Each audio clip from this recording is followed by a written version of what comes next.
हाँ तो बच्चों, इस वाली वीडियो के अंदर हम क्या कर रहे हैं, पार्ट 2 के बारे में पढ़ रहे हैं। एक्सरसाइज कौन सी है, 10.1, जो ये 9 क्वेश्चन है, ये 9 के 9 क्वेश्चन हम यहाँ पर करेंगे, ठीक है ना। एग्जाम में जो क्वेश्चन आपकी एक्सरसाइज 10.2 हट गई है, हमें 10.1 ही पढ़नी है। आपसे मैं उम्मीद करता हूँ कि जो इससे पहले वाली वीडियो पार्ट 1 जो मैंने डाला था, उसके अकॉर्डिंग आप लोगों ने क्या किया होगा, इसका बेसिक याद कर लिया होगा। और 2 परिमेय जो है वो भी आपको अच्छे से याद हो गई होगी। वो याद होगा तभी ये समझ में आएगा, ठीक है ना। तो 10, 11, 12, 13, 14 में दिमाग थोड़ा ज़्यादा लगता है, यानी ज़्यादा समझ लगती है। चलिए करना शुरू करते हैं। हाँ जी, पहला क्वेश्चन क्या है 10.1 का, एक्सरसाइज 10.1 का। निम्नलिखित कथनों में से सत्य या असत्य लिखिए। यानी आपको ये छांटना है इसमें कौन सा सत्य है, कौन सा आपका असत्य है, ठीक है। और आपको ये भी बतलाना है कि अपने उत्तर का औचित्य भी दीजिए, मतलब आपने ऐसा क्यों बोला ये भी आपको बताना पड़ेगा। तो एग्जाम में अगर ये वाला क्वेश्चन आता है तो उसमें सत्य और असत्य ही आपसे पूछा जाएगा, ये औचित्य के बारे में नहीं पूछा जाएगा। फिर भी मैं आपको बतला दूंगा औचित्य कैसे लिखेंगे, ठीक है ना। मुंह ज़बानी बता दूंगा, आप लिख लोगे। तो हम क्या करते हैं, पहले का सवाल लिखते हैं। पहला क्या कहता है वो पढ़ते हैं, फिर उसका आंसर लिखेंगे। देखिए क्या कहता है पहला, किसी रेखा से समान दूरी पर, किसी रेखा से क्या करना है हमें, समान दूरी पर। ये देखिए हमने एक रेखा खींची, इससे समान दूरी की बात कर रहा है। ये बात मैं पहले आपको कल पिछली वाली वीडियो में लिखवा चुका हूँ। तो किसी रेखा से समान दूरी पर स्थित बिंदुओं का समुच्चय एक रेखा होता है। अब देखिए ये कह रहा है कि किसी रेखा से समान दूरी पर। अब समान दूरी मैंने यहाँ ले ली, इस साइड ले ली, ठीक है ना। तो अगर मैं समान दूरी साइड लेता हूँ, मान लीजिए 2-2 सेंटीमीटर में इस साइड लेता हूँ, ये ले लिया मैंने 2-2 सेंटीमीटर। तो यहाँ पे कई सारे बिंदु बनेंगे और ये जो बिंदु है इनसे मिलके क्या बनेगी, एक बिंदु पथ बनेगा, ठीक है। बात समझ में आई आपके।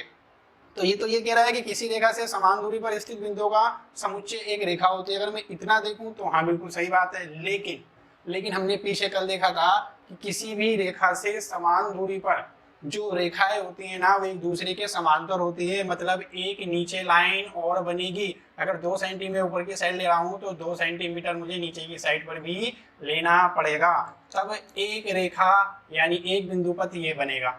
बात समझ में आई। ये बात हम कल आपको मैंने पॉइंटों में नोट कराई थी, क्लियर। तो देखिए ये बात क्या लिखी हुई है, असत्य लिखी हुई है। कैसे, क्योंकि देखो ये तो कहता है कि एक रेखा से समान दूरी पर स्थित बिंदु का जो पथ होता है वो एक रेखा होता है। यहाँ पर एक रेखा नहीं है, यहाँ पर कितनी रेखाएं है, 2 रेखाएं है, और 2 रेखाएं समांतर होती है। बात समझ में आई है। ये कथन हमसे कह रहा है कि एक रेखा होती है, एक रेखा के समांतर बिंदु पर एक रेखा होती है, जबकि हम जानते हैं कि एक रेखा के से समान दूरी पर जो बिंदु पथ होता है वो 2 समांतर रेखाएं होती है। ये बात मैंने कल आपको नोट कराई थी, इसलिए मैं इसको क्या बोलूंगा, असत्य। आई बात समझ में। तो ये इसका जवाब होगा असत्य। और ये जो मैंने बात अभी आपको समझाई है वो इसके औचित्य में हम लिख देते हैं। समझ में आया, क्या लिखा जाएगा, असत्य है। क्यों असत्य है, क्योंकि एक रेखा के से समान दूरी पर जो बिंदु पथ होता है वो 2 समांतर रेखाएं होते हैं, ना कि एक रेखा। क्लियर आई बात समझ में। ये हमसे कह रहा था एक रेखा के बारे में, क्लियर। अब जरा दूसरी बात देखते हैं। दूसरी बात क्या है, एक वृत्त उन बिंदुओं का बिंदु पथ है। तो देखो ये क्या कह रहा है, इसको भी समझते हैं कि एक वृत्त, ये मैंने बना दिया आपके सामने, एक वृत्त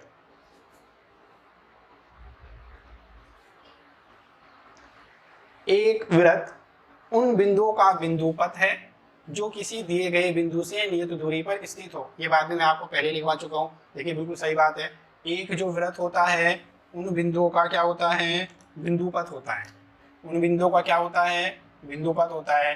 ये जो वृत्त है कई सारे बिंदुओं से मिला हुआ होता है, अनंत बिंदु इस पर होते हैं। तो इन बिंदुओं को अगर आप मिलाओगे तो एक बिंदु पथ बनेगा। क्लियर आई बात समझ में।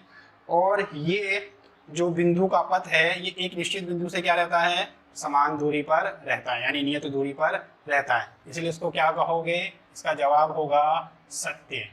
बात आ गई समझ में। ये बात मैंने आपको पहले लिखवा दी है। मैंने इसलिए कहा था कि पार्ट 1 आपको अच्छे से क्या होना चाहिए, याद होना चाहिए, तब आप ये कर पाओगे।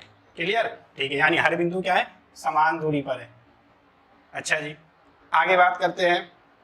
तीसरा वाला क्या कहता है आपसे, 3 दिए गए बिंदु संरेख तभी होंगे। यहाँ पे वर्ड क्या आया है, यहाँ पे वर्ड आया आपका संरेख। संरेख जानते हो ना आप लोग, फिर समझा देता हूँ। देखिए संरेख क्या होते, कोई बिंदु संरेख तभी होते हैं जब वे एक ही रेखा पर हो। समझ में आया? अगर तीन बंदे एक ही लाइन पर बैठे हुए हैं तो कहेंगे ये क्या है, संरेख है। क्लियर? ये बात हम पहले से भी जानते हैं, क्लासों में मैंने आपको खूब पढ़ाई। ठीक है, तो तीन बिंदु संरेख तब कहलाएंगे जब वो एक ही रेखा पर होंगे। कंसेप्ट याद रखना, तीन दिए गए बिंदु संरेख तभी होंगे जब वह एक रेखा के बिंदु के समुच्चय के अवयव नहीं हो। इसीलिए क्या कहा है, अवयव नहीं हो। बात समझ में आई? अब देखिए, हम जानते हैं कि तीन बिंदु संरेख कब होंगे, तभी होंगे जब वो एक ही रेखा के अवयव हो। एक ही रेखा के क्या हो, अवयव हो। लेकिन ये कह रहा है कि तीन बिंदु संरेख तभी होंगे जब वे एक रेखा के अवयव नहीं होंगे। ठीक है ना? ओके, वही वाली बातें। देखिए, ये जो रेखा है ये कई सारे बिंदु से मिलकर बनी हुई है और इन पर स्थित तीन बिंदु तभी संरेख होंगे जब वे इसी रेखा पर होंगे। अगर कोई भी तीनों में से कोई भी बिंदु इस रेखा से बाहर चला गया तो वो संरेख नहीं कहलाएंगे। क्लियर? इसलिए इसका जवाब क्या होगा, असत्य। असत्य। उम्मीद कर रहा हूं अच्छे से समझ में आ रहा होगा। ठीक है ना? और अगर समझ में आ रहा है अच्छे से तो बहुत अच्छी बात है, और आएगा इंशाल्लाह। अब देखिए चौथा क्वेश्चन क्या कहता है, दो रेखाओं से समदूरस्थ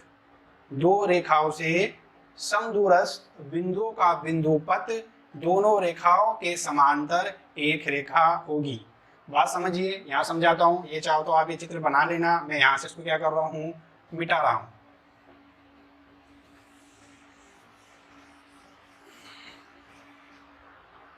समझाते हैं क्या कहता है, दो रेखाओं से समदूरस्थ। ये कह रहा है दो रेखाएं।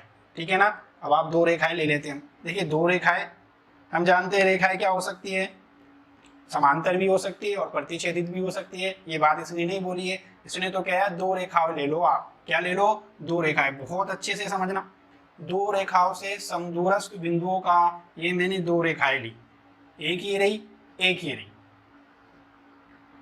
ठीक है, ये दो रेखाएं हो गई, एक का नाम मैंने एल रख दिया, एक का नाम मैंने एम रख दिया। दो रेखाओं से समदूरस्थ बिंदुओं का बिंदुपथ।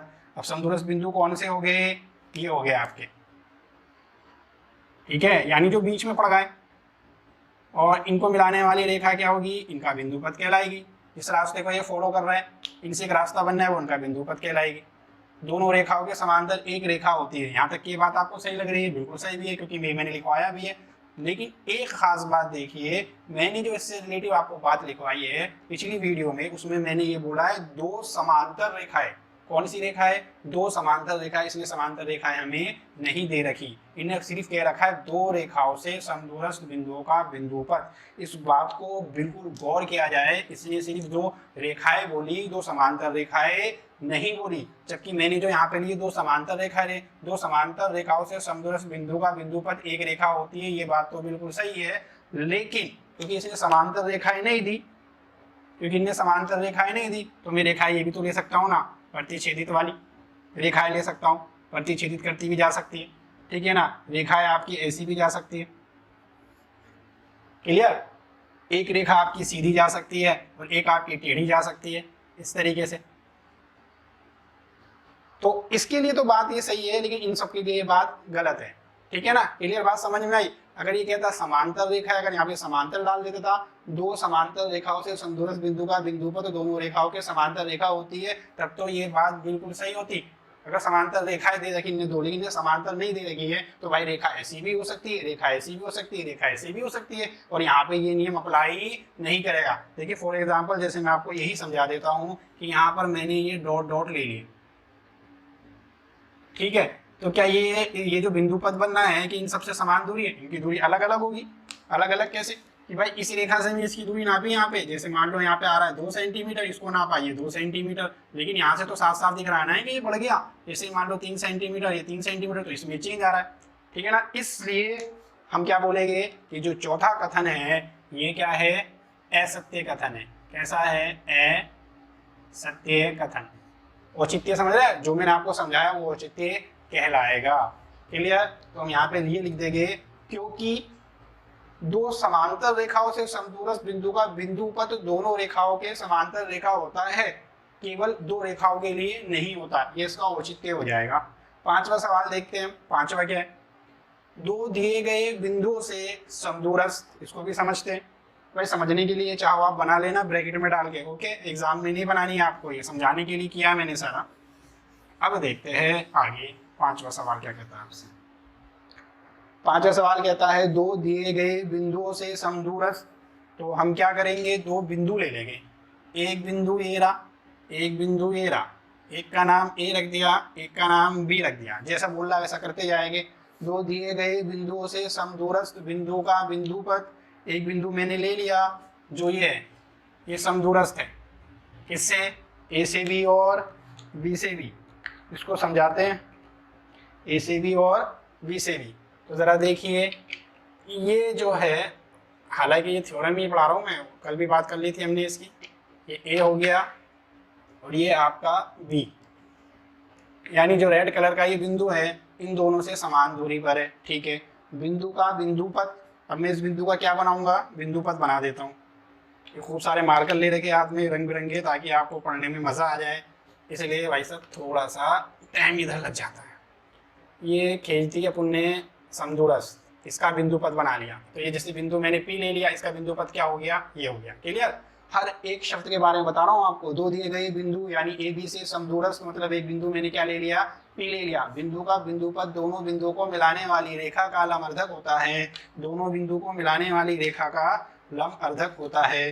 दोनों बिंदु कहाँ हैं हमारे, ए और बी, इनको मिलाने वाली रेखा कहाँ है, ये रही।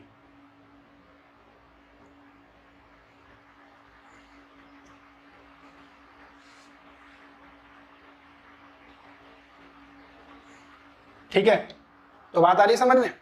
और ये हमारी एक परिमेय है, परिमेय नंबर जो हमने 10.1 पढ़ी है कि दो दिए गए बिंदु से समदूरस्थ, दो बिंदु ए और बी से समदूरस्थ बिंदु कौन सा ले लिया मैंने, ये ले लिया पी, इसका बिंदु पथ क्या हो गया, ये हो गया। ये जो बिंदु पथ है, ये जो लाल वाली लाइन है, ये नीली वाली लाइन मतलब ए बी रेखाखंड को दो बराबर भागों में डिवाइड कर रही है, ठीक है ना। इसीलिए ये लाल वाली लाइन क्या कहलाएगी, लंबअर्धक कहलाएगी। किसका, रेखा ए बी का लंबअर्धक है, ये क्या है, लंबअर्धक, ठीक है। ओके, मेरे ख्याल से बात समझ में आ गई, और ये बात बिल्कुल सत्य है, क्योंकि ये परिमेय नंबर आपकी 10.1 है, अच्छे से याद रखनी है हमें, इसलिए क्या इसको बोलेंगे, सत्य। ठीक है जी, ये हो गया आपका सत्य। डाल लीजिए इनको, एग्जाम में अगर सवाल आएगा तो ऐसे ही आपसे पूछेगा सत्य है कि असत्य है। ये आपकी सवाल नंबर 2 देखिए क्या कहता है हमसे। एक चतुर्भुज के विकर्ण एक दूसरे को समद्विभाजित करते हैं। एक हमारे पास चतुर्भुज है जिसके विकर्ण क्या करते हैं, एक दूसरे को समद्विभाजित करते हैं। सिद्ध करना है कि यह जो चतुर्भुज है ना, समांतर चतुर्भुज है। तो पहले हम क्या करते हैं, ये चतुर्भुज बना लेते हैं। ये चतुर्भुज क्या करते हैं, हम बना लेते हैं। अब देखिए ये सवाल करने किस तरीके से होते हैं। सबसे पहले हम ये लिख देते हैं क्या दिया गया है, ठीक है। दूसरी बात हम ये लिखते हैं कि क्या सिद्ध करना है। तीसरी बात, अगर हमें रचना करने की ज़रूरत होती है, मतलब अपने पास से एक्स्ट्रा कुछ उसमें ऐड करने की ज़रूरत होती है, तो वो रचना में आ जाता है। और चौथी बात आपकी उत्पत्ति होती है। तो इसमें मोस्टली 4 काम होते हैं, कहीं कहीं हमें ये रचना वाला काम नहीं करना होता है, ठीक है।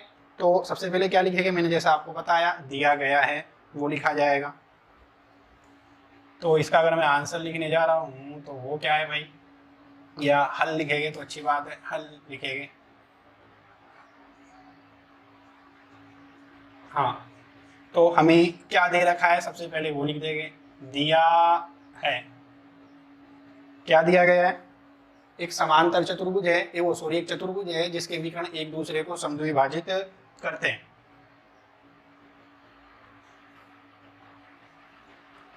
चतुर्भुज के जो विकर्ण है, विकर्ण एक दूसरे को समद्विभाजित करते हैं। क्या करते हैं, समद्विभाजित करते हैं, ठीक है। तो जरा हम इसके विकर्ण बनाते हैं। बात समझ में आया, क्या दे रखा है, वही दे रखा है। देखिए चतुर्भुज के विकर्ण एक दूसरे को क्या करते हैं, समद्विभाजित करते हैं। तो विकर्ण क्या होते हैं आप जानते ही हो कि इस वाले शीर्ष को इस वाले शीर्ष से मिला दीजिए, ये क्या कहलाएगा, इसके विकर्ण बना देते हैं। ये हो गया। ठीक है, ऐसे ही ए को किससे मिला देंगे हम, सी से, ये क्या हो जाएंगे, विकर्ण।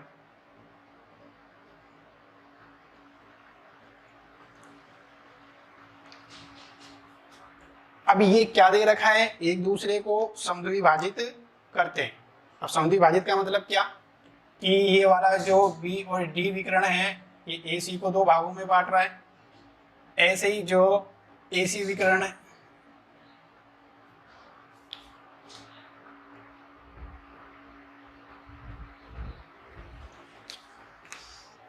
हाँ जी, तो आपका जो AC विकर्ण है ये BD को दो बराबर भागों में बांट रहा है। ऐसे ही जो आपका BD विकर्ण है ये AC को दो बराबर भागों में बांट रहा है, ये हमें दे रखा है, यानी जो दिया है उसी के अकॉर्डिंग हमने यहाँ पर लिख दिया। यहाँ पे मतलब समझ जाइए, यानी ये वाला अक्षर का नाम रख देता हूँ, इस सेंटर का नाम रख देता हूँ O, यानी OB किसके बराबर हो गई, OD के। ऐसे ही AO किसके बराबर हो गया, OC के। क्लियर। अब हमें सिद्ध क्या करना है वो लिखेंगे।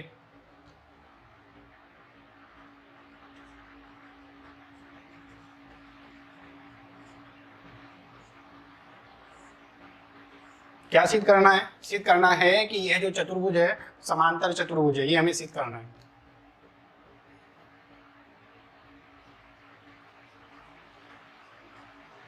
चतुर्भुज क्या है, समांतर चतुर्भुज है, समांतर चतुर्भुज है। यहां तक देखो कोई दिक्कत नहीं आई, बहुत ही आसान है, जो दिया गया है वो लिख दिया है। ठीक है, अब आएगी उपपत्ति।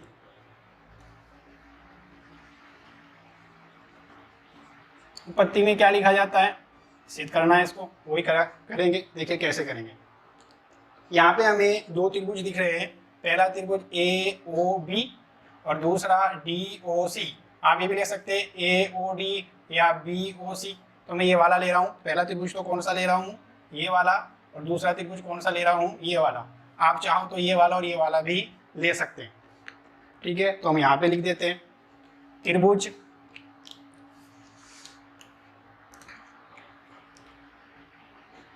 त्रिभुज AOB और त्रिभुज DOC से क्या है कि AO जो है वो किसके बराबर है, OC के। AO किसके बराबर है, OC के, OC के। ठीक है, ओके। ये क्या है, दे रखा है हमें, चाहे तो हमें बिल्कुल दिया ही है, दिया है। इसी प्रकार ये वाला जो एंगल है AOB, एंगल कौन सा, AOB। चलिए मैं एंगलों के भी नाम रख देता हूँ। एंगलों के नाम कैसे लिख देता हूँ, देखिए, इसको एंगल 1 और इसको एंगल 2 कह दिया मैंने। ठीक है, और ये जो पॉइंट काट रहे हैं एक दूसरे को, उसको मैंने नाम रख दिया है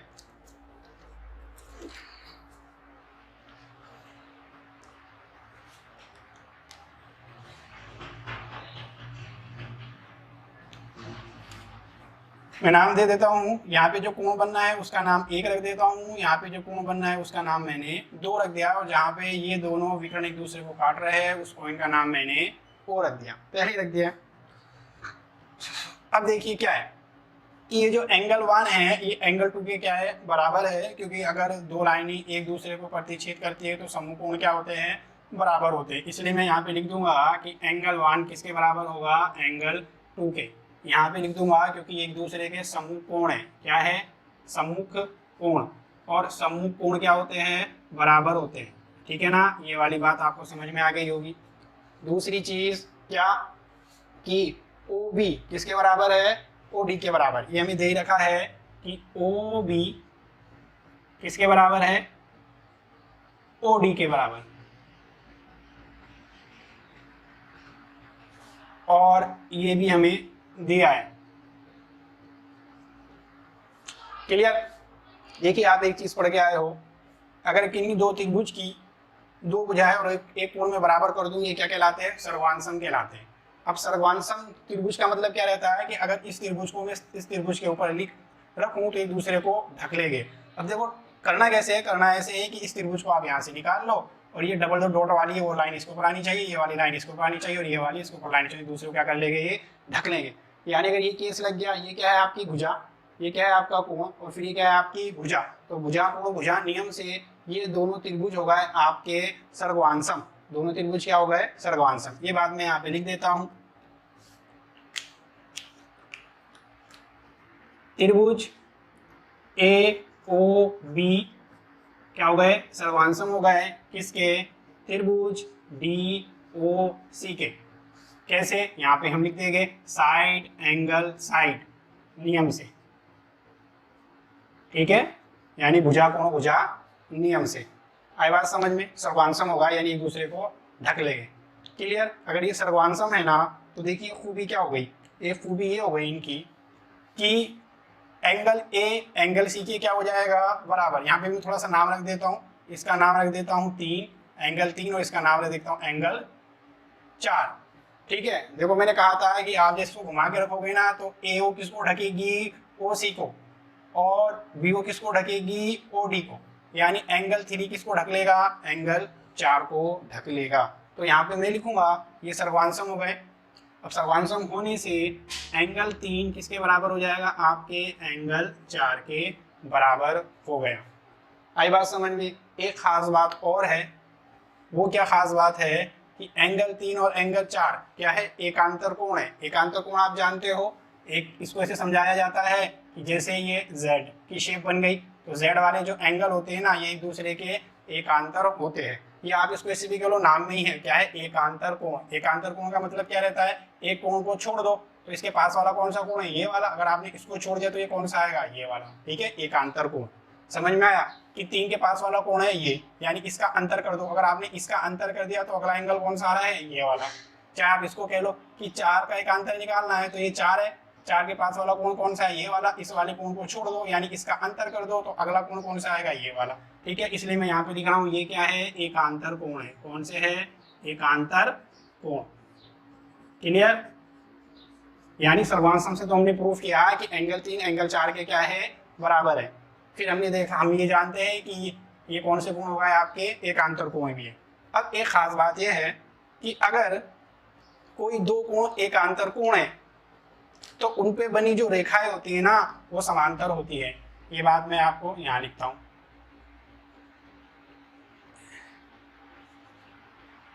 यदि एकांतर कोण बराबर है या समान है, बराबर है, तो इन पर बनी रेखाएं समांतर होगी। अतः क्या थे, अब आप समझ गए होंगे कि देखिए इस एकांतर कोण पे बनने वाली रेखा कौन सी है, ए बी। ये ए बी किसके बराबर होगी, इस वाले एकांतर कोण पे बनने वाली रेखा सी डी के बराबर, यानी ए बी बराबर हो गए सी डी के। ठीक है, यानी समांतर हो गई, यानी बराबर हो गई। समांतर कह लो या बराबर कह लो। ठीक है, तो समांतर लिखना अच्छा है, ये हो गई समांतर। क्लियर। दूसरी बात इसी प्रकार लिख दूं, इसी प्रकार क्या कि AD किसके समांतर होगी, AD समांतर होगी BC के। क्लियर। ठीक है, अगर ये वाली इसके समांतर है यानी ये वाली इसके बराबर है और ये वाली इसके बराबर है, तो इसका मतलब क्या हुआ, ये समांतर चतुर्भुज हुआ कि नहीं हुआ, बिल्कुल हुआ। तो हम यहाँ पे लिख देंगे कि ये क्या है आपकी इक्वेशन 1, ये क्या है आपकी इक्वेशन 2। इक्वेशन 1 और 2 से, इक्वेशन 1 व 2 से क्या कि जो चतुर्भुज है, चतुर्भुज ABCD एक समांतर चतुर्भुज है, चतुर्भुज है।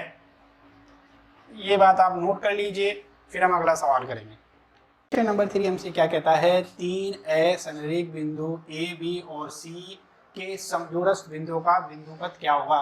सवाल हमसे कह रहा है कि 3 असंरेख बिंदु है, मतलब एक लाइन पर नहीं है, अलग अलग है, असंरेख बिंदु है, बिंदु के नाम ए बी सी आप रखोगे, समदूरस्थ है एक दूसरे से, यानी ए बी बी सी और सी ए के बीच की दूरी क्या होगी, बराबर होगी, तो इसका बिंदुपथ हमें निकालना है।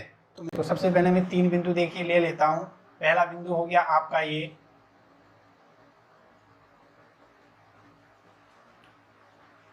तीन असंरेख बिंदु ले लिए, ठीक है। असंरेख कैसे है, क्योंकि ये एक ही लाइन पर नहीं है, अगर एक ही लाइन पर होते तो क्या कहलाते हैं, संरेख कहलाते हैं। तो ये असंरेख बिंदु ले लिए मैंने, इसका नाम रख देता हूँ, चलिए ए, इसका नाम रख दिया मैंने बी और इसका नाम रख दिया मैंने सी। क्लियर है। अब देखिए मैंने क्या कहा था, जो दे रखा है सबसे पहले हम वो लिख देते हैं। तो दिया क्या है, यहाँ पे हल लिखेंगे, दिया क्या है, दिया है, क्या दिया है, 3 असंरेख बिंदु हमें दिए हैं।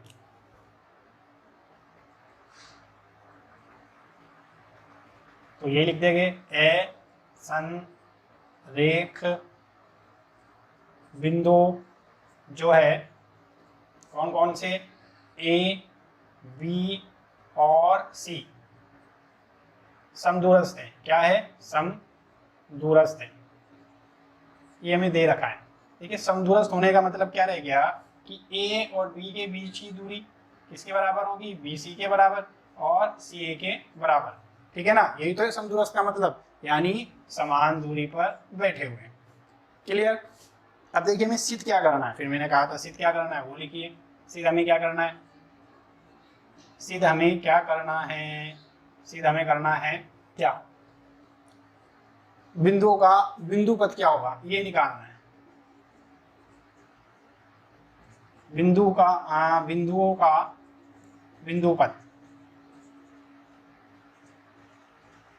बिंदुपथ ये हमें निकालना है, ठीक है। अब इसमें हम क्या करेंगे, रचना करेंगे। क्या करेंगे, रचना। अब रचना देखिए, रचना क्या क्या, रचना में सबसे पहला काम हम क्या करेंगे, ए बी और सी को मिला देंगे, ए और बी को, ए बी और बी सी और सी को मिला देंगे। बिंदुओं ए बी और सी को मिलाया,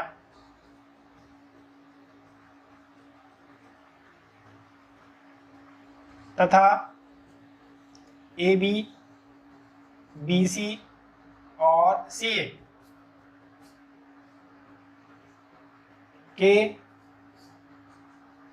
लंब अर्धक करें, लंब अर्धक किए।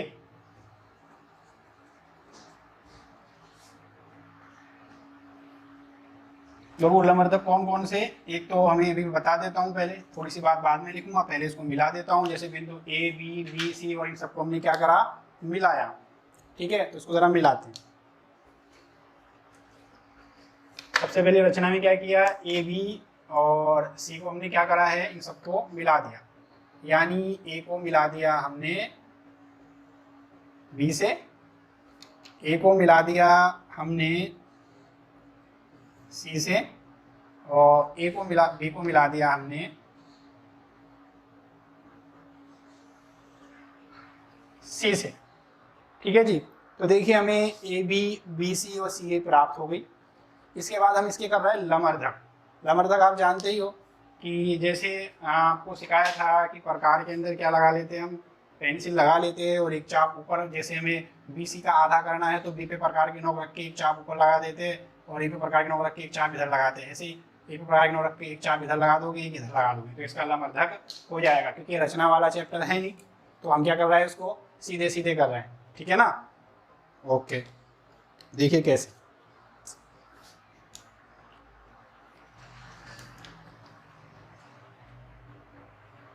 यहाँ पे आएगा, जैसे मैंने इसका अर्धक किया, इस वाले का अर्धक कर दिया,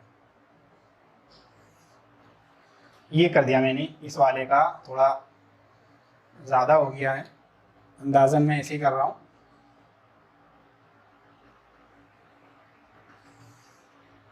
इस वाले का मैंने अर्धक कर दिया। Clear, okay. ऐसे ही क्या करा, इस वाले का अर्धक कर देंगे, यानी AC का अर्धक कर देंगे और BC का अर्धक कर देंगे। तो ऐसे में करने वाला हूँ किसका, AC का अर्धक, BC का अर्धक, ये मैंने BC का अर्धक ले आया, ठीक है, ओके, ये BC का अर्धक हो गया। ऐसे ही AC का अर्धक निकाल दूंगा,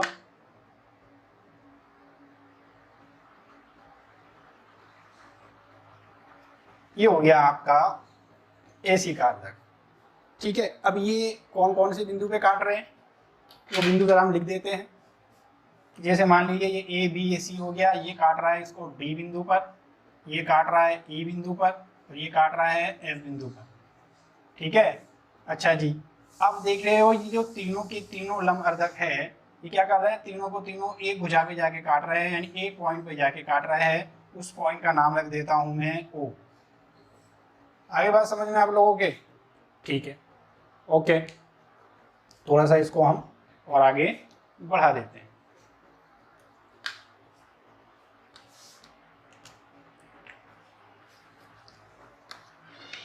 यहां से यहां तक का,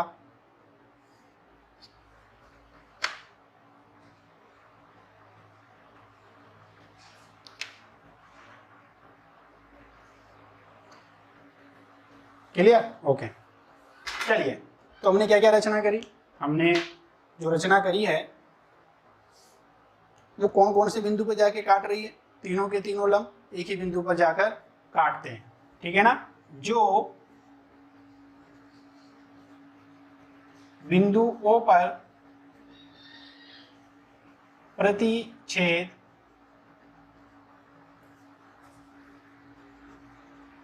करते हैं, ये हमारी रचना हो गई। उत्पत्ति देखिए, बिंदु जो O है ये BC के लंबवर्धक पर स्थित है, ठीक है, ओके।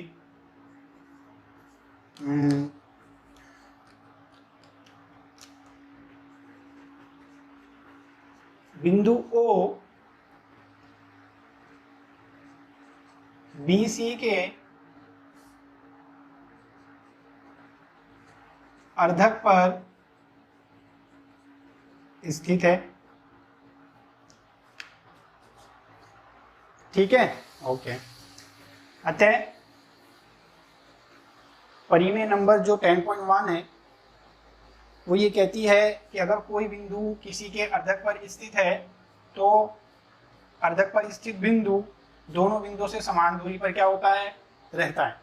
इसीलिए हम क्या लिख देंगे कि OB बराबर क्या हो जाएगा, OC। यहाँ पे हम लिख देंगे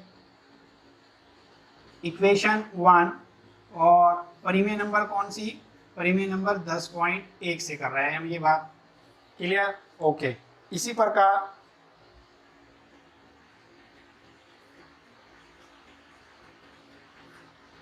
देखिए, ये जो आपका बिंदु O है ये किसके अर्धक पर है, BA के अर्धक पर ही है, ठीक है ना। तो हम यहाँ पे लिख देंगे इसी प्रकार बिंदु O AB के अर्धक पर स्थित है। अतः क्या कि BO किसके बराबर हो जाएगा, AO के बराबर, यानी हम कह लेंगे कि AO किसके बराबर हो गया, OB के बराबर, और इसको नाम दे देंगे इक्वेशन 2, किससे, परिमेय नंबर 10.1 से। अब सीधी सीधी सिंपल सी बात है, इक्वेशन 1 और इक्वेशन 2 से क्या मालूम हो रहा है हमें, वो यहाँ लिख देते हैं। इक्वेशन 1 व इक्वेशन 2 से भाई दोनों क्या हो जाएगी, बराबर हो जाएगी। देखो कैसे, इसमें भी OB आ रहा है और इसमें भी OB आ रहा है, यानी ये स्पष्ट करती है कि OA किसके बराबर है, OB के, और OB किसके बराबर में हो गया, आपके OC के। बिंदु A, B और C से समदूरस्थ केवल बिंदु ओ है। भाई और कोई बिंदु तो है नहीं जो ए बी और सी से क्या है समदूरस्थ हो। ये बात हमने यहाँ पे स्पष्ट कर दी कि देखिए तीनों में ओ कॉमन आ रहा है, मतलब समदूरस्थ बिंदु कौन सा हो गया, ए और बी से केवल और केवल ओ है। ठीक है, और हमें बिंदु क्या निकालना था, बिंदुओं ए बी और सी का बिंदुपथ। तो बिंदुपथ क्या होगा, बिंदुपथ क्या है, ओ है। क्या है, ओ। बिंदुपथ ओ है। अच्छा ये ओ है क्या, ये एक वृत्त का क्या है, केंद्र है। भाई वृत्त का केंद्र कैसे, कि अगर मैं यहाँ से ओ से लेके ए तक की दूरी लेके एक वृत्त बनाऊं तो वो वृत्त कैसे बनेगा, ऐसा बनेगा। ठीक है, समझाते हैं। वो वृत्त आपका ऐसा बन जाएगा। ठीक है, अगर वृत्त के अंदर कोई त्रिभुज आता है तो इसका लंबवर्धक के कारण ये जो केंद्र बनता है इसको कहते हैं वृत्त का परिकेंद्र। वृत्त के अंदर त्रिभुज बनना है और ये लंबवर्धक करके हमने क्या ये केंद्र प्राप्त किया है तो उसको कहते हैं वृत्त का परिकेंद्र। ठीक है, तो यहाँ पे मैं शॉर्ट में लिख भी देता हूँ, ये क्या है, वृत्त का परिकेंद्र। वृत्त का परिकेंद्र। क्लियर, रिपीट मार दूं थोड़ा सा। हमने क्या करा है, हमें कहा गया था कि सिद्ध कीजिए कि तीन असंरेख बिंदु ए बी सी से समदूरस्थ बिंदु का बिंदुपथ हमें निकालना था। ठीक है ना, ओके। तो इसके लिए हमने जो दे रखा था पहले हमने वो लिख दिया है। फिर उसके बाद सिद्ध क्या करना है, बिंदुपथ हमें निकालना था। ठीक है, बिंदुपथ ए बी और सी को मिलाया और ए बी बी सी का हमने क्या करा, लंबवर्धक किया। ये जो मैंने लंबवर्धक किए, ये लंबवर्धक क्या है, बिंदुओं पर जाकर प्रतिच्छेद करते हैं। उत्पत्ति में क्या लिखूंगा कि बिंदु ओ बी सी के अर्धक पर स्थित है। भाई ओ क्या है, बी सी के अर्धक पर स्थित है, और अगर ये अर्धक पर स्थित है तो यहाँ पे परिमेय लग गई। क्या परिमेय लग गई कि बिंदु ओ इन दोनों बिंदुओं से समान दूरी पर होगा। परिमेय नंबर 10.1। अगर कोई बिंदु किसी रेखाखंड के अर्धक पर स्थित है तो उस बिंदु की दूरी दोनों बिंदु से क्या रहती है, बराबर यानी समान होती है। ये हमारी परिमेय नंबर 10.1 थी। ऐसे ही हमने क्या किया, आगे हमने लिख दिया कि ओ बी किसके बराबर हो गया, बी सी के बराबर, इक्वेशन 1। इसी प्रकार बिंदु ओ की बात करें, ये ए बी के भी क्या है, अर्धक पर स्थित है, परिमेय नंबर 10.1 लग गई। और ओ ए किसके बराबर हो गया, ए बी के। इक्वेशन 1 और 2 से हमने कहा कि ये तीनों बराबर हो गए। यहाँ पे इससे स्पष्ट होता है कि केवल और केवल वो बिंदु ऐसा है जो ए बी और सी से क्या है, समान दूरी पर है। ये बात हमने यहाँ पे लिख दी। बिंदु ए बी सी से समदूरस्थ केवल बिंदु क्या है, ओ है। बिंदु ए बी सी का बिंदुपथ क्या होगा, ओ होगा, जो वृत्त का क्या है, परिकेंद्र भी कहलाता है। ये सवाल नंबर हमारा 3 हो चुका है। तो सवाल नंबर 4 हमसे क्या कहता है, 3 संरेख बिंदुओं से समदूरस्थ बिंदुओं का बिंदुपथ क्या होगा। 3 संरेख बिंदु लेने, पहले वाले असंरेख थे इसलिए हमने वो अलग अलग लिए थे। यहाँ पे कह रहा है संरेख। क्या कह रहा है, संरेख, मतलब एक ही लाइन पर हो गए तीनों बिंदु। ठीक है ना, और उसका हमें क्या निकालना है, बिंदुपथ बताना है क्या होगा। अपने उत्तर का कारण भी क्या कीजिए, स्पष्ट कीजिए। तो हम 3 बिंदु ले लेते हैं। देखिए एक बिंदु ये ले लिया, एक बिंदु मैंने ये ले लिया और एक बिंदु मैंने ये ले लिया। ठीक है भाई, एक का नाम ए रख दिया, एक का नाम बी रख दिया और एक का नाम मैंने सी रख दिया।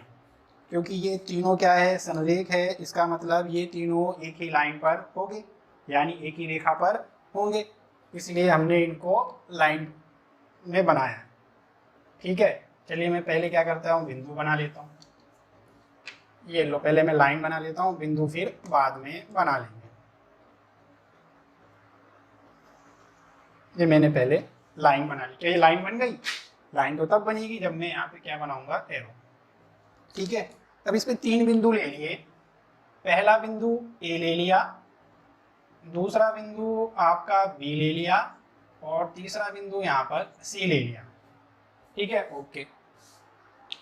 अब हमें क्या करना है, इनसे समदूरस्थ हमें बिंदु प्राप्त करना है। जैसे हमने पीछे वाले क्वेश्चन में क्या किया था, लंबवर्धक किया था और लंबवर्धक जाके एक बिंदु पर जाके काट रहे थे और हमें वहां पर बिंदु ओ मिला था। ऐसे ही अगर मैं ए और बी के बीच का क्या करूंगा, लंबवर्धक करूंगा और बी और सी के बीच क्या लंबवर्धक करूंगा। अगर ये दोनों एक बिंदु पर जाके मिल गए तो हम कह देंगे कि इसका बिंदुपथ है, अन्यथा नहीं है। बात समझ में आई आपके, मैं क्या समझा रहा हूँ। तो ठीक है, सबसे पहले हम लंबवर्धक करते हैं किसका, ए बी का। फिर अभी मैं इसके बाद में लिख दूंगा, पहले साहब अच्छे से समझ लीजिए। ये मैंने क्या करा, ए बी का लम्बर्धक किया है। रचनाएं वचनाएं सब लिख दूंगा, चित्र के साथ ही समझा रहा हूँ, तो ये समझ लेना पहले, फिर बाद में लिख देंगे। अब देखिए ए और बी का मैं लम्बर्धक कर रहा हूँ। लम्बर्धक करना वैसे आप जानते हैं कि आधे से ज्यादा दूरी ले प्रकार रखा है, दूरी लेते एक चाप ऊपर लगाते एक चाप नीचे लगाते, क्योंकि रचना वाला चैप्टर नहीं है तो हम सीधा सीधा यहाँ पे लिख रहे हैं। ये मैंने ए बी का क्या कर दिया, अर्धक कर दिया है, लम्बर्धक। ठीक है, जो इसको कहाँ पे काट रहा है, इस वाले एंगल पे काट रहा है। सीधी सी बात है कि जो लम्बर्धक होता है वो क्या रहता है, ए बी पर क्या होगा, लंब होगा, और लंब कितने डिग्री का कोण बनाता है, 90 डिग्री का। बात आई समझ में। ऐसे ही हम क्या करेंगे, बी और सी का लम्बर्धक करेंगे। बी और सी का मैंने ये लम्बर्धक कर दिया, और ये मुझे रेखा प्राप्त हो गई। रेखा का चाहूँ तो मैं नाम भी रख देता हूँ, इसी रेखा का नाम रख देता हूँ एल, और इस रेखा का नाम रख देता हूँ एम। क्लियर, ठीक है। तो ये भी क्योंकि बी सी पर क्या है, ये लंब है। लंब कितने डिग्री का होता है आपका, 90 डिग्री का। अब एक बात जरा सोचिए, क्या एल वाली रेखा एम वाली रेखा को किसी बिंदु पर जाके काट रही है? ये काट ही नहीं रही। आप इसको कितना ही लंबा बना लो, क्योंकि ये भी 90 है, ये भी 90, मतलब ये 90 डिग्री पर है। यानी ये तो समांतर लाइनें प्राप्त हो गई जो कभी भी एक दूसरे को नहीं काटेगी। यानी ये एल और एम लाइन एक दूसरे को नहीं काट रही है, मतलब इनमें कोई उभयनिष्ठ बिंदु नहीं है। यानी ऐसा कोई बिंदु नहीं है जो इन दोनों लाइनों पर स्थित हो। ठीक है, क्लियर। कहने का मतलब ये हुआ कि अगर तीन बिंदु संरेख है तो इनका कोई बिंदु पथ नहीं होता है। ठीक है, इनसे दूर स्थित ऐसा कोई बिंदु नहीं होगा जो इन दोनों से समान दूरी पर होगा, यानी बिंदु पथ होगा। क्लियर है, बात समझ में आपके आ गई होगी। तो चलिए अब आगे लिखते हैं, जो दे रखा है वो, जो रचना करी है वो। सबसे पहले दिया है, क्या दिया है, तीन संरेख बिंदु है। तीन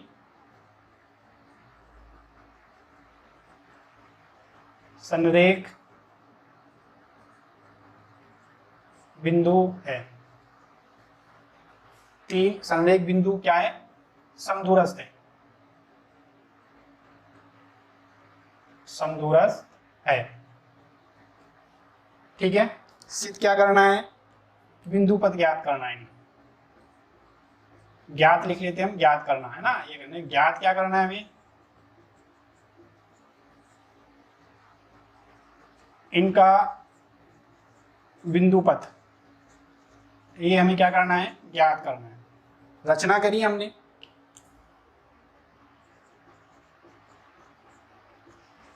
रचना क्या करी, ए बी सी को एक रेखा पर लिया,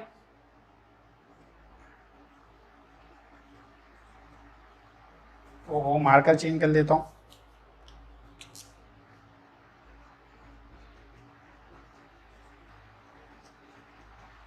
तीनों बिंदुओं ए बी और सी को एक रेखा पे बनाया, एक रेखा पर बनाया, तथा ए बी का व बी सी का लंब अर्धक किया। क्या किया, लंब अर्धक किया। ये हमने रचना की। उत्पत्ति देखिए, अब उत्पत्ति क्या है,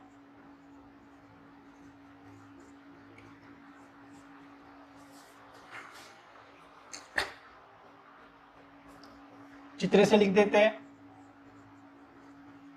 क्या, जो रेखा L है वो ए बी पर क्या है, लंब है। सीधी सीधी सी बात है, रेखा जो L है वो किस पे लंब है, ए बी पर लंब है।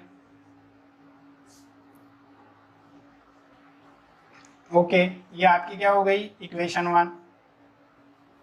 ऐसे ही रेखा जो M है वो किस पे लंब है, आपकी BC पर लंब है। ये आपकी इक्वेशन हो गई 2। ठीक है, अब देखिए इससे स्पष्ट होता है, क्या स्पष्ट होता है कि L और जो M रेखाएं हैं,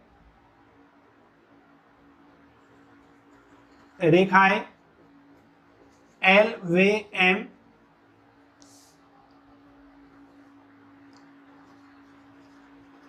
समांतर है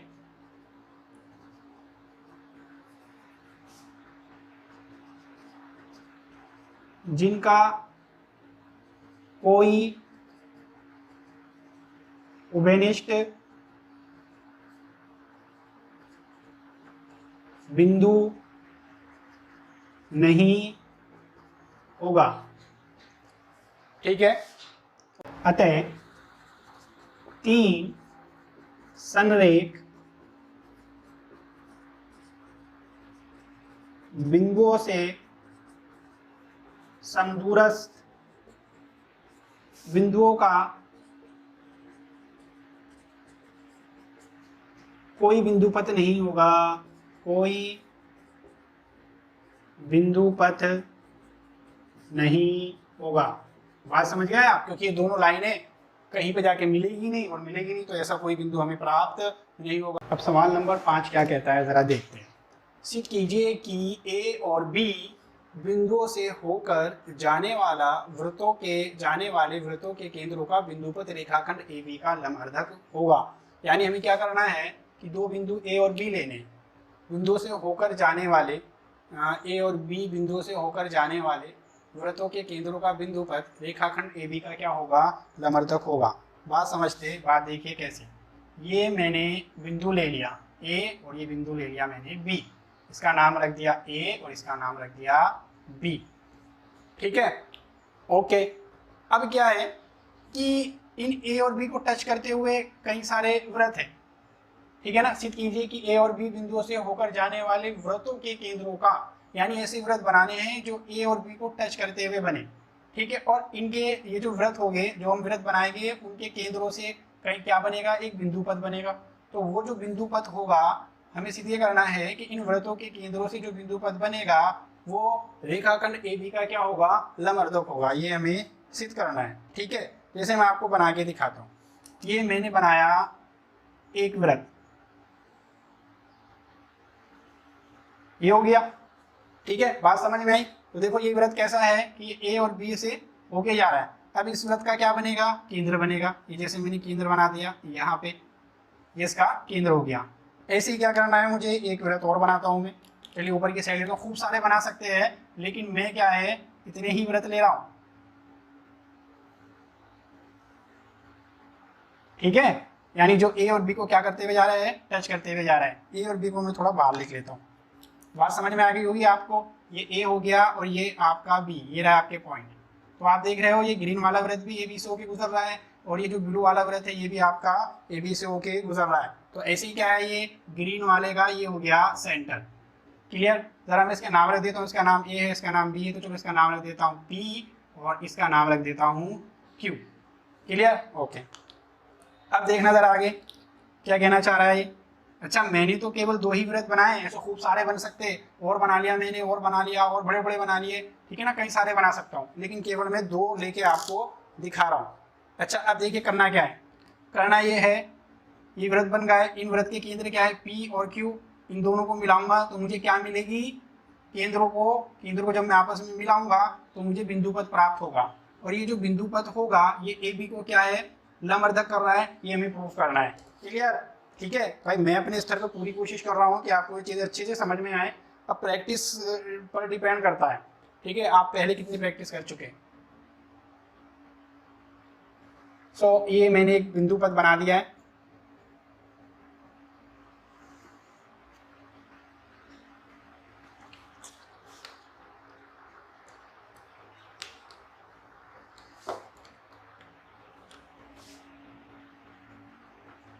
ये बन गया हमारा बिंदुपथ। क्लियर? बात समझ में आ गई। अब रेखाखंड कौन सा है, ए बी। ए बी को मिला लेते हैं।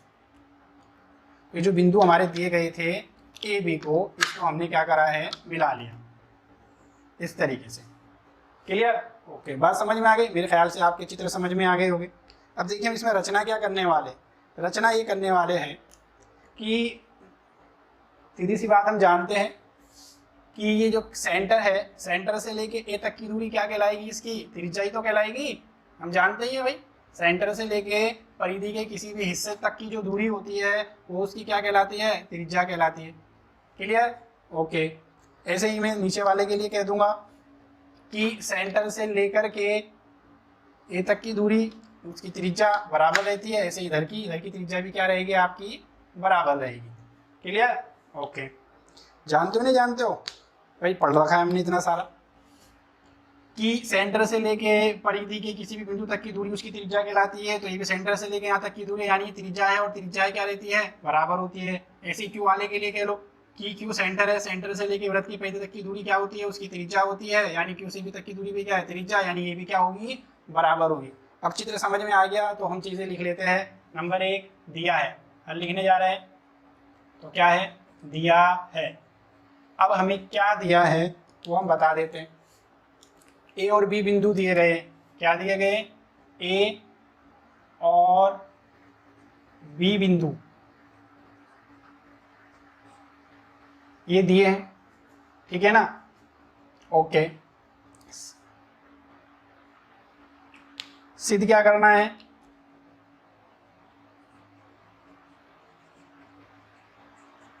सिद्ध क्या करना है, इनसे गुजरने वाले यानी वृत्तों के केंद्रों का जो बिंदुपथ है, वृत्तों के केंद्रों का जो बिंदुपथ है वो रेखा खंड ए बी को का लंबवर्धक है, यानी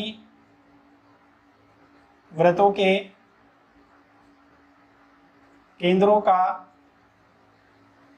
बिंदुपथ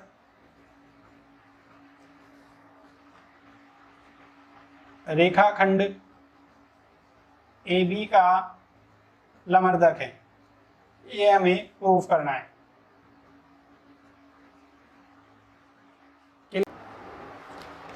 अब करते हैं इसकी उत्पत्ति।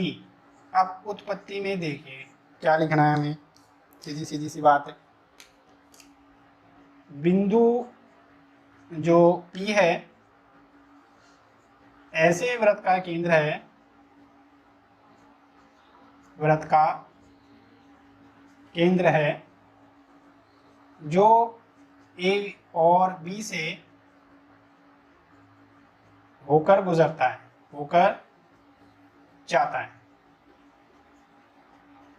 अतः क्या, देखिए AB जो है यानी AP जो है वो किसके बराबर हो जाएगा, PB के। क्यों, क्योंकि देखिए कि केंद्र से लेकर परिधि तक की दूरी त्रिज्या कहलाती है, यानी AP भी त्रिज्या हो गई और PB भी त्रिज्या हो गई। यानी हम यहाँ पे लिख देंगे ये क्या है, वृत्त की त्रिज्या है, इसलिए क्या है, ये बराबर है। ठीक है, ओके। अब आगे, इसलिए क्या कर देंगे, जो बिंदु P है वो AB के समद्वि भाजक पर है, समद्वि भाजक पर है। यहाँ मैं लिख देता हूँ, देखिए परिमेय नंबर 10.1। जानते हो नहीं जानते हो क्या, कि अगर किसी बिंदु की अन्य दोनों बिंदुओं से दूरी बराबर है तो वह बिंदु उसके क्या रहता है, समद्वि भाजक पर होता है। ये वाली आपकी परिमेय नंबर 10.1 है और इसी पर ये चैप्टर आधारित है। इसी प्रकार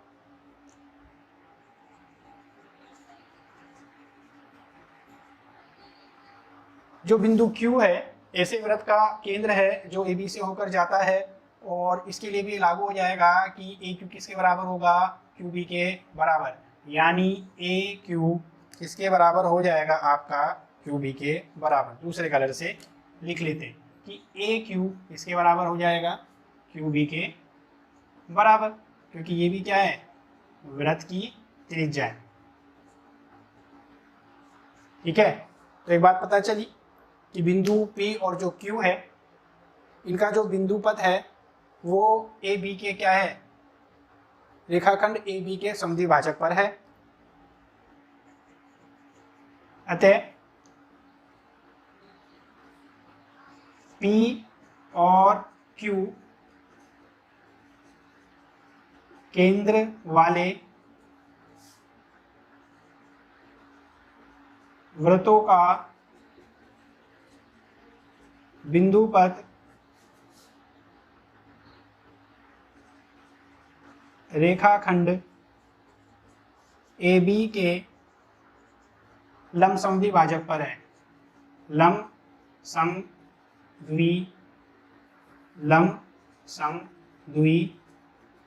भाजक पर है, और यही हमें क्या करना था, सिद्ध करना था। ठीक है जी। देखिए क्योंकि वीडियो काफ़ी लंबी हो गई है और इसलिए क्या करेंगे, अब हमें इसका तीसरा पार्ट और बनाना पड़ेगा, जिसके अंदर मैं क्या कर दूंगा, आपके क्वेश्चन नंबर 6, 7, 8 और 9 वो डाल दूंगा, और साथ में आपका क्वेश्चन पेपर जो मैं क्लास में लेता था वो इसी के साथ डाल दूंगा। तो ये सवाल करने के बाद आपको वो क्वेश्चन पेपर करना है, वो ऐसे ही होगा कि मोस्ट जो क्वेश्चन मुझे लगेंगे कि एग्जाम में आ जाएंगे वो हम डाल देंगे। ठीक है ना। और तो तीसरा पार्ट और डालेंगे इसका, जिसके अंदर आपके नेक्स्ट आगे के कितने होगा, ये 5 हो गए, आगे के 4 क्वेश्चन होंगे, प्लस में उसके अंदर आपके साथ क्वेश्चन पेपर भी होगा, वो आप खुद सॉल्व कर लेंगे, उसके आंसर मैच आप कर लेना। फिर भी कोई प्रॉब्लम आए तो आप मेरे से पूछ लेना। ओके, अल्लाह हाफिज़। मिलते हैं पार्ट नंबर 3 में, चैप्टर नंबर 10 की एक्सरसाइज 10.1 में। लाइक और शेयर और कमेंट्स कर देना, ठीक है, क्योंकि वीडियो एडिटिंग करने में कम से कम 3-4 घंटे तो 4 घंटे तो मिनिमम जाते ही जाते हैं। ओके।